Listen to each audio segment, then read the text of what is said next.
Y bien, estamos ahora con Aníbal Quiroga, el constitucionalista Aníbal Quiroga, para conversar acerca de un tema muy importante que se ha suscitado en los últimos días, acerca de la citación, el pedido de la comisión Óscar López Meneses de que el presidente Ollanta declare en esa comisión, atestigo, en fin.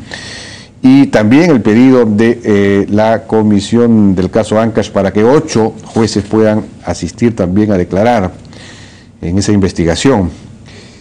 Aníbal, ¿cómo estás? Buenas noches, ¿cómo le va? Buenas noches, Jaime. Antes de eso quería comenzar con el tema Gregorio Santos. Íbamos a entrevistar a Miguel Santillana. Hay una tacha a Gregorio Santos por falsedad en la información que ha brindado en su hoja de vida. Y vamos a ver cómo estaba ese asunto, si resolvía o no resolvía el jurado electoral de Cajamarca. Parece que no se atrevería a resolver, pero cuando aquí en realidad hay alcaldes que prácticamente han sido retirados de la contienda por esa razón. No, pero la pregunta en relación a Gregorio Santos sería, si él ganara la elección, obviamente no podría asumir el cargo porque está en prisión, ¿no es cierto? ¿Eso qué implicancias tiene? Bueno, ahí hay un vacío de la ley, porque si ya tiene un mandato de detención en un proceso penal abierto por la justicia, no debería poder ser candidato, y si lo hubiese sido puesto en prisión, debería ser retirado de la contienda. Pero en todo caso va a haber una situación complicada, porque si ganase las elecciones, no podría recibir su credencial y por lo tanto no podría asumir el cargo y tendría que asumirlo el segundo, hasta que finalmente el Jurado Nacional de Elecciones decida vacarlo en el cargo. Sería una especie de presidente no nato de la región, porque habiendo sido electo y nunca habiendo tomado el cargo, sería vacado en un cargo que del cual nunca tomó posesión. Claro. Ahora, lo que es increíble, este señor está acusado por sobornos, en buena cuenta por más de 800.000 soles, ¿no? Que enriquecimiento, y está ahí en la contienda. Pero ahí falla el sistema, ¿no? Porque una persona que tiene esas acusaciones y que tiene un proceso penal abierto con mandato de detención no debería estar habilitado para... El problema es que no tiene sentencia, pues. No, claro, pero de todas maneras debería, mientras dure el proceso, estar inhabilitado para poder participar, para evitar que se den ese tipo de situaciones, ¿no? Hay un vacío de la ley. Pero eso podría prestarse también a abusos. Es decir, yo no quiero que alguien participe y lo acuso. Claro, que para que esté en prisión tiene que haber fundamento, ¿no? Y tiene que haber un delito grave, que suponga más de 4 años de pronóstico de pena. Sí, pues, de acuerdo. Bueno, se ha suscitado todo este debate acerca de si debe o no constitucionalmente asistir el presidente de la República a una citación de una comisión del Congreso, también respecto de 8 jueces. Lo invito porque usted ha publicado recientemente un artículo muy interesante que se llama La no procesabilidad judicial y parlamentaria del presidente de la República. Y en las conclusiones se dice: el presidente de la República es jurídica, judicial y jurisdiccionalmente irresponsable, relativo y temporal. Yo sabía que era políticamente irresponsable, en el sentido de que los ministros son los que son los responsables por las acciones políticas del presidente, ¿no es cierto? Es decir, cualquier acto del Ejecutivo es refrendado por un ministro. El presidente no es responsable de las decisiones políticas o de las acciones de gobierno, pero de los actos, digamos, penales que pueda cometer. Claro, podría tener ese tipo de interpretación. Lo primero que tendría que decir, Jaime, es que esta investigación tiene más de 20 años, porque permanentemente se suscita lo mismo, es decir, cada presidente constitucional que ha habido siempre ha tenido que soportar el mismo tema. Podría decir, para empezar, que en la Constitución española el jefe de Estado, que es el rey, es inmune absoluto y de por vida.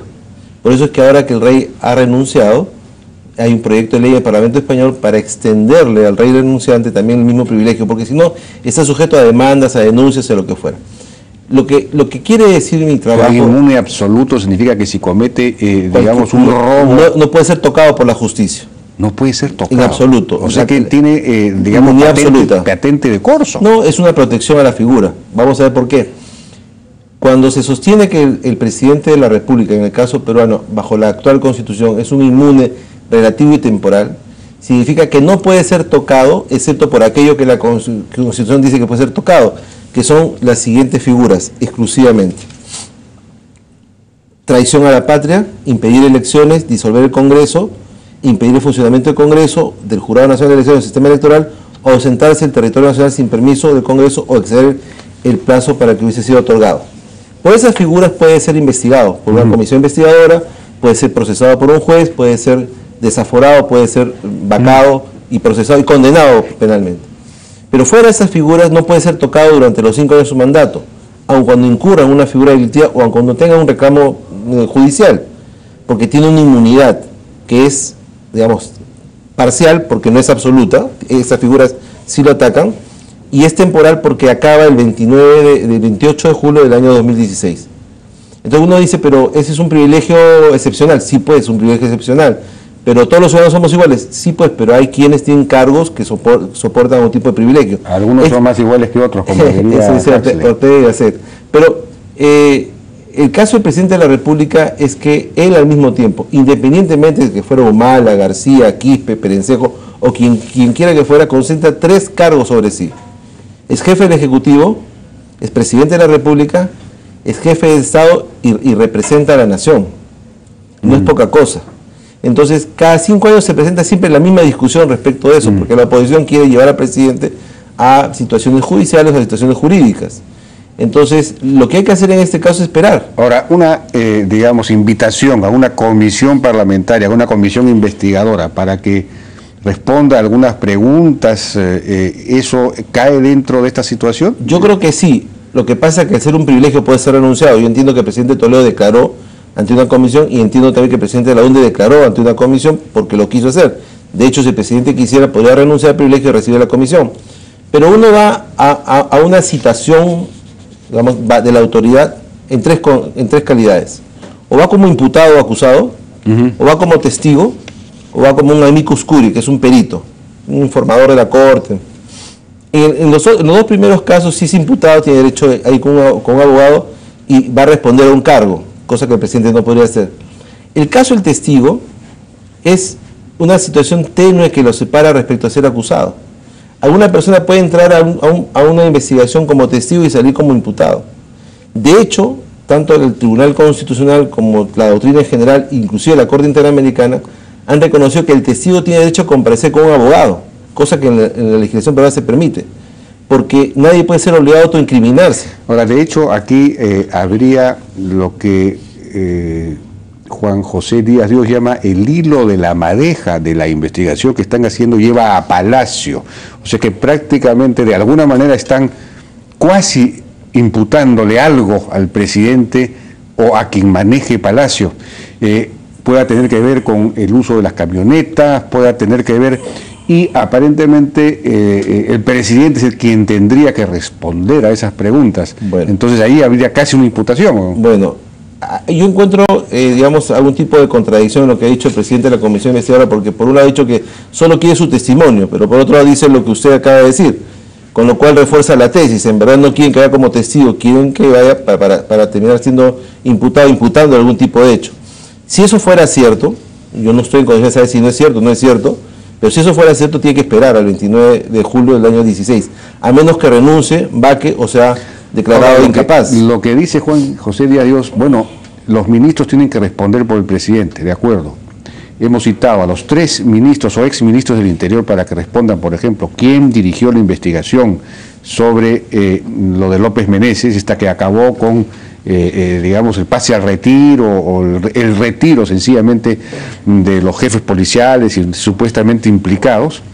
Y ninguno de los ministros supo responder a la comisión quién había dirigido esa investigación, cómo se había hecho la investigación. Aparentemente la investigación la hizo directamente el presidente, porque él llamó, no sé quién más, no sé si hubo una formalidad, pero aparentemente los ministros no han podido responder esa pregunta. En ese caso, ¿qué hace la comisión? Bueno, puede tener conclusiones preliminares, pero si hubiese algún tipo de responsabilidad política, penal o administrativa del presidente, tiene que esperar al 29 de julio del año 16. No lo puede hacer antes, porque la Constitución establece ese privilegio, y es al único funcionario que le establece ese privilegio.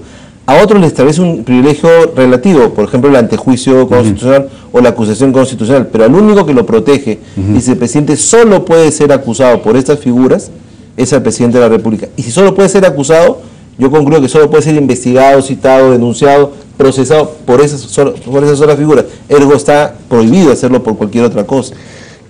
Y el caso de los jueces, hay 8 jueces citados por la comisión del caso Ancash, con presunción de que no han actuado, o en fin, para que expliquen su actuación en buena cuenta. Hay la presunción de que la actuación no habría sido, pues, habría podido ser, digamos, encubridora de las acciones de César Álvarez. En ese caso, ¿los jueces están obligados a ir o pueden también invocar separación de poderes y otros privilegios? Bueno, están obligados a ir, todo el mundo está obligado a ir, excepto el presidente de la República, porque si hay una comisión investigadora con facultades de tal, puede hacer los apremios de un juez, y si uno no va, puede hacerlo detener por la fuerza pública, cosa en el caso del presidente no lo podría hacer. En el caso de los jueces tendrían obligación de comparecer porque es una comisión investigadora, pero cosa distinta es qué cosas van a declarar. Es decir, yo puedo ser obligado a sentarme frente a una comisión investigadora, pero si me preguntan acerca del secreto profesional, voy a decir, me reservo el derecho a responder porque tengo derecho al secreto profesional. Si me preguntan sobre mis convicciones religiosas o inclusive sobre mi preferencia sexual, tengo derecho a guardar reservas sobre eso. Entonces, si el juez se sienta ahí y le preguntan sobre un tema general, va a responder. Pero si le dicen, explique su sentencia, no tiene por qué responder esa pregunta porque la sentencia se explica por sí sola, porque tiene mecanismos de apelación y porque la Constitución dice que el Poder Judicial es autónomo y que ninguna autoridad puede interferir en un proceso que esté en giro. Y ninguna autoridad es ninguna autoridad, ni siquiera el Congreso de la República. Entonces, no es tanto el problema de si se sienta frente a la comisión o no, sino qué puede responder y qué no puede responder. O sea que no podría, en buena cuenta, no podría responder respecto a los temas en los que está interesado la comisión. Una sentencia judicial da lugar a 2 responsabilidades directas. La apelación, que hace que la Corte la pueda modificar, y la responsabilidad funcional, que hace que el control interno lo pueda sancionar. Fuera de eso, no hay una autoridad que lo pueda sancionar, investigar o procesar por eso, pero un juez no tiene por qué explicar su fallo está ahí y tiene las consecuencias jurídicas que tenga. Si ha cometido alguna falta, pues será sancionado por el sistema de control interno, y si su sentencia de esta manera será revocada por la Corte Suprema o la Corte Superior. Pero puede ser acusado por prevaricato. Ese es un delito muy típico, o sea, un delito específico, que significa 2 cosas nada más. O que se haya puesto en la sentencia una ley que no existe, una falsa ley, o que se ha invocado en una sentencia pruebas que no existen. Y eso sí puede ser, digamos, activado, pero ante un juez penal, no ante una comisión investigadora. De acuerdo. Bien, Aníbal Quiroga, muchas gracias por su participación. Encantado. Fue el constitucionalista Aníbal Quiroga. Vamos a una pausa. Regresamos ahora ¿con quién? Regresamos ahora con Jaime Miranda Sousa y Alejandro Falla. Vamos a conversar acerca de si debería haber o no una ley de fusiones, esto a propósito de la compra de Maestro por Sodimac.